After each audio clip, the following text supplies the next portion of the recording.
नमस्कार, Thakur study point में आप सबका स्वागत है।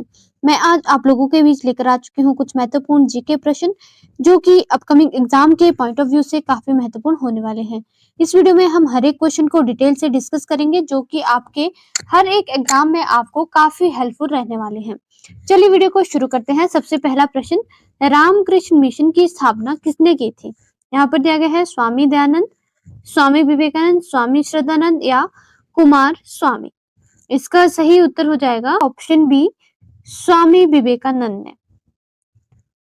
रामकृष्ण मिशन की स्थापना स्वामी विवेकानंद ने कब की थी? रामकृष्ण मिशन की स्थापना स्वामी विवेकानंद ने 1 मई 1897 में की थी। कब की गई थी?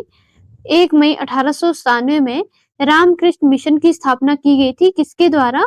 स्वामी विवेकानंद के द्वारा। कहां पर? बेलूर मठ, हावड़ा, पश्चिम बंगाल में।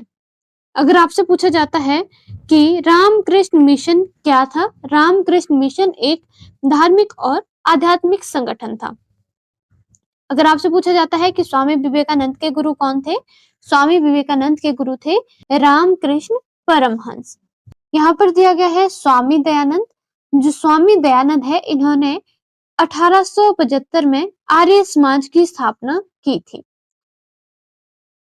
अगर आपसे पूछा जाता है कि पहली बार स्वराज के रूप में भारतीयों के लिए भारत शब्द का प्रयोग किसने किया था? इसका सही उत्तर हो जाएगा स्वामी दयानंद ने। कब? 1876 में इन्होंने पहली बार स्वराज के रूप में भारतीयों के लिए भारत को संदर्भित किया था, जिसकी मांग बाद में लोकमान्य तिलक के द्वारा की गई थी। यहाँ पर दिया गया है स्वामी श्रद्धानंद। जो स्वामी श्रद्धानंद है, इन्होंने गुरुकुल कांगड़ी विश्वविद्यालय की स्थापना की थी। अगर आपसे पूछा जाता है कि गुरुकुल कांगड़ी विश्वविद्यालय की स्थापना हरिद्वार में किसके द्वारा की गई थी? स्वामी श्रद्धानंद के द्वारा की गई थी। और जो गुरुकुल कांगड़ी विश्वविद्यालय है, ये उत्तराखंड के हरिद्वार में स्थित है और इसकी स्थापना 1902 में की गई थी। गुरुकुल कांगड़ी विश्वविद्यालय में शिक्षण का माध्यम क्या था? शिक्षण का माध्यम था हिंदी। यहाँ पर दिया गया है कुमार स्वामी। जो कुमार स्वामी है, ये एक भारतीय धर्म गुरु है। अगला प्रश्न, शिक्षक दिवस कब मनाया जाता है? यहाँ पर दिया गया है 5 अप्रैल, 15 जनवरी, 5 नवंबर या 5 सितंबर। इसका सही उत्तर हो जाएगा ऑप्शन डी, 5 सितंबर को शिक्षक दिवस के रूप में मनाया जाता है। अब हम बात करेंगे कुछ महत्वपूर्ण दिवस के बारे में। जैसे 12 जनवरी को कौन सा दिवस मनाया जाता है? 12 जनवरी को युवा दिवस मनाया जाता है और 15 जनवरी को भारतीय सेना दिवस के रूप में मनाया जाता है। नेक्स्ट हम बात करेंगे 28 फरवरी की। 28 फरवरी को राष्ट्रीय विज्ञान दिवस के रूप में मनाया जाता है। नेक्स्ट हम बात करेंगे 8 मार्च। 8 मार्च को अंतर्राष्ट्रीय महिला दिवस के रूप में मनाया जाता है। नेक्स्ट आता है अप्रैल। 7 अप्रैल को कौन सा दिवस मनाया जाता है? 7 अप्रैल को विश्व स्वास्थ्य दिवस मनाया जाता है।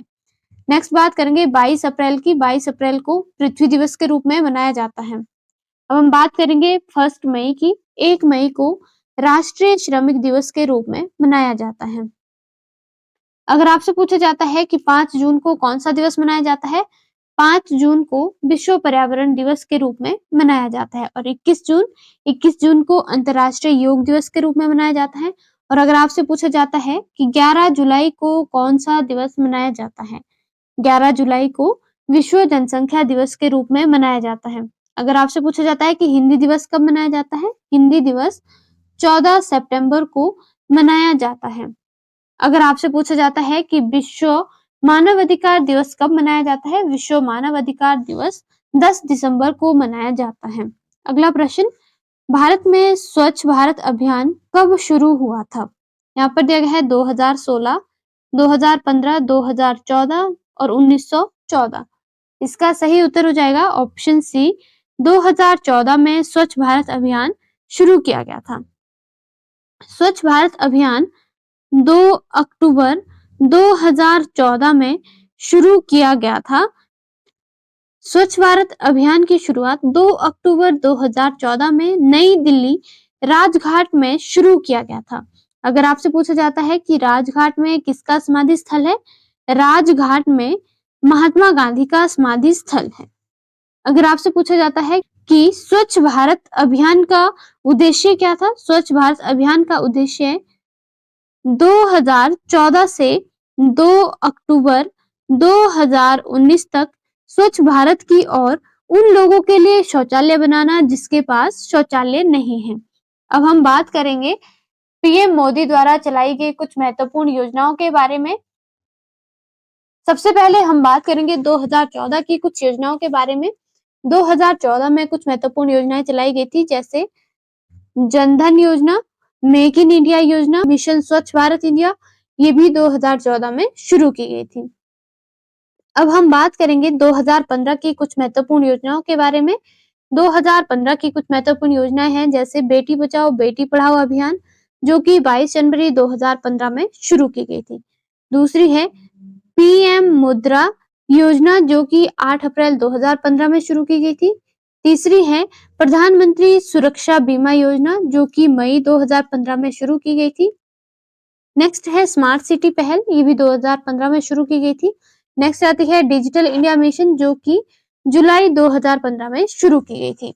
अब हम बात करेंगे 2016 की कुछ महत्वपूर्ण योजनाओं के बारे में, जो कि पीएम मोदी द्वारा चलाई गई थी। 2016 में स्टार्टअप इंडिया, उठो भारत और पीएम उज्ज्वला योजना शुरू की गई थी। अगला प्रश्न, क्रिकेट की शुरुआत किस देश से हुई है। यहाँ पर दिया गया है इंग्लैंड, भारत, ऑस्ट्रेलिया, श्रीलंका। इसका सही उत्तर हो जाएगा ऑप्शन ए, इंग्लैंड से क्रिकेट की शुरुआत हुई है। अगर आपसे पूछा जाता है कि क्रिकेट में कितने खिलाड़ी होते हैं, क्रिकेट में 2 टीमों में 11-11 खिलाड़ी होते हैं। क्रिकेट की जो पिच है ये कितने मीटर की होती है, क्रिकेट की पिच 20 मीटर की होती है। अगर आपसे पूछा जाता है कि भारत का राष्ट्रीय खेल क्या है, भारत का राष्ट्रीय खेल है हॉकी।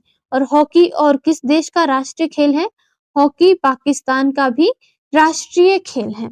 अगर आपसे पूछा जाता है कि कबड्डी किस देश का राष्ट्रीय खेल है, इसका सही उत्तर हो जाएगा बांग्लादेश का राष्ट्रीय खेल कौन सा है, कबड्डी। अगर आपसे पूछा जाता है कि ऑस्ट्रेलिया का राष्ट्रीय खेल कौन सा है, ऑस्ट्रेलिया का राष्ट्रीय खेल है क्रिकेट और ऑस्ट्रेलियाई फुटबॉल। यहाँ पर दिया है श्रीलंका, श्रीलंका का राष्ट्रीय खेल कौन सा है, श्रीलंका का राष्ट्रीय खेल है वॉलीबॉल। अगर आपसे पूछा जाता है कि चीन का राष्ट्रीय खेल कौन सा है, चीन का राष्ट्रीय खेल है टेनिस टेबल। अगला प्रश्न, कोरोना नामक बीमारी किससे फैलती है। यहाँ पर दिया गया है बैक्टीरिया, वायरस, प्रोटोजोआ या इनमें से कोई नहीं। इसका सही उत्तर हो जाएगा ऑप्शन बी, वायरस से। अब हम बात करेंगे बैक्टीरिया से होने वाले कुछ प्रमुख रोगों के बारे में।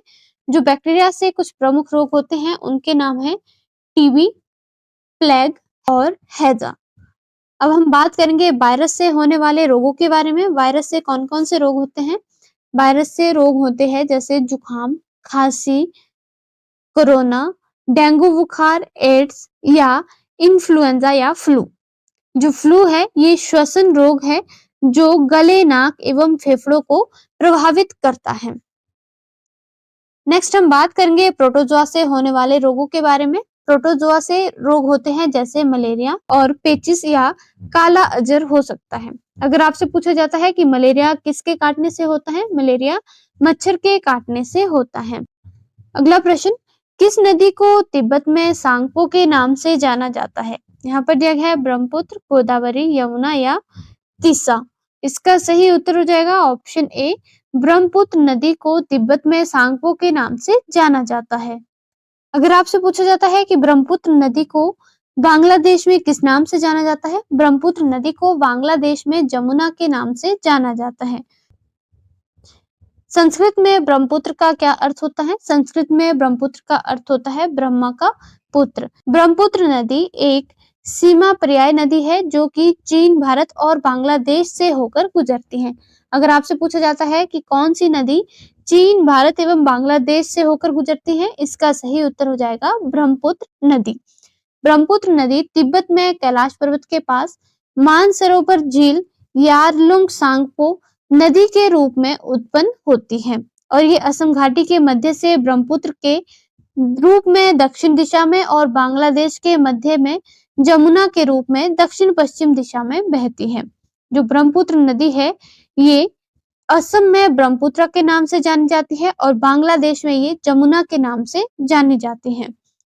ब्रह्मपुत्र नदी बांग्लादेश में किस नदी से मिलती है? ब्रह्मपुत्र नदी बांग्लादेश में गंगा नदी से मिलती है। अगर आपसे पूछा जाता है कि गंगा नदी को बांग्लादेश में किस नाम से जाना जाता है? गंगा नदी को बांग्लादेश में पद्मा के नाम से जाना जाता है और ये अंततः बंगाल की खाड़ी में जाती है। अगर आपसे पूछा जाता है कि भारत की सबसे बड़ी नदी कौन सी है? भारत की सबसे बड़ी नदी है ब्रह्मपुत्र नदी, जबकि भारत की सबसे लंबी नदी कौन सी है? भारत की सबसे लंबी नदी है गंगा नदी। ब्रह्मपुत्र नदी में ताजे पानी के द्वीपों की सबसे बड़ी संख्या बनाता है और इसके बीच माजुली द्वीप दुनिया का सबसे बड़ा ताजे पानी का नदी द्वीप है। अगला प्रश्न, लवी मेला किस स्थान पर होता है? यहाँ पर दिया गया है सरहान, मंडी, रामपुर या सुजानपुर। इसका सही उत्तर हो जाएगा ऑप्शन सी, रामपुर बुशहर में। जो लवी मेला है ये एक अंतरराष्ट्रीय स्तर का मेला है और यह व्यापारिक मेले के नाम से भी जाना जाता है। अगर आपसे पूछा जाता है कि लवी मेले की शुरुआत किस राजा ने की थी? लवी मेले की शुरुआत राजा कहरी सिंह ने की थी। जो लवी मेला है ये बुशहर रियासत और तिब्बत के बीच व्यापारिक समझौते के बाद शुरू हुआ था, जिसका नेतृत्व 5वें दलाई लामा ने किया था। अब हम बात करेंगे हिमाचल प्रदेश के कुछ अंतरराष्ट्रीय मेलों के बारे में। हिमाचल प्रदेश के अंतरराष्ट्रीय मेले हैं जैसे रामपुर का लवी मेला, मंडी का शिवरात्रि मेला और कुल्लू का दशहरा, सिरमौर का रेणुका मेला और शिमला का समर फेस्टिवल एवं चंबा का मिंजर मेला। एक बार मैं फिर से रिपीट कर देती हूँ। रामपुर का लवी मेला, कुल्लू का दशहरा, मंडी की शिवरात्रि, सिरमौर का रेणुका मेला और चंबा का मिंजर मेला एवं शिमला का समर फेस्टिवल। अगला प्रश्न, इंद्रहार दर्रा किसे जोड़ता है? यहाँ पर ऑप्शन में दिया गया है कुल्लू एवं कांगड़ा को, चंबा कांगड़ा, किन्नौर व शिमला, कुल्लू व लाहौल स्पीति। इसका सही उत्तर हो जाएगा ऑप्शन बी, इंद्रहार दर्रा चंबा एवं कांगड़ा को जोड़ता है। अगर आपसे पूछा जाता है कि इंद्रहार दर्रा किस श्रेणी में स्थित है? इंद्रहार दर्रा धौलाधार श्रेणी में स्थित एक पहाड़ी दर्रा है और इसकी समुद्र तल से ऊंचाई कितनी है?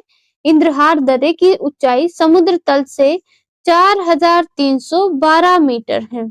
अगला प्रश्न, कंदरौर पुल किस नदी पर बनाया गया है? यहाँ पर दिया गया है रावी नदी, न्यूगल, ब्यास या सतलुज। इसका सही उत्तर हो जाएगा ऑप्शन डी, सतलुज नदी पर कंदरौर पुल बनाया गया है। कंदरौर पुल हिमाचल प्रदेश के किस जिले में स्थित है? कंदरौर पुल हिमाचल प्रदेश के बिलासपुर जिले में स्थित है। कंदरौर पुल का निर्माण कब शुरू हुआ था? कंदरौर पुल का निर्माण 1959 में शुरू हुआ, जबकि 1965 में ये बनकर तैयार हुआ था। कंदरौर पुल की लंबाई कितनी है? कंदरौर पुल की लंबाई है 280 मीटर और कंदरौर पुल की ऊंचाई कितनी है? कंदरौर पुल की ऊंचाई है 80 मीटर। आज के लिए इतना ही, धन्यवाद।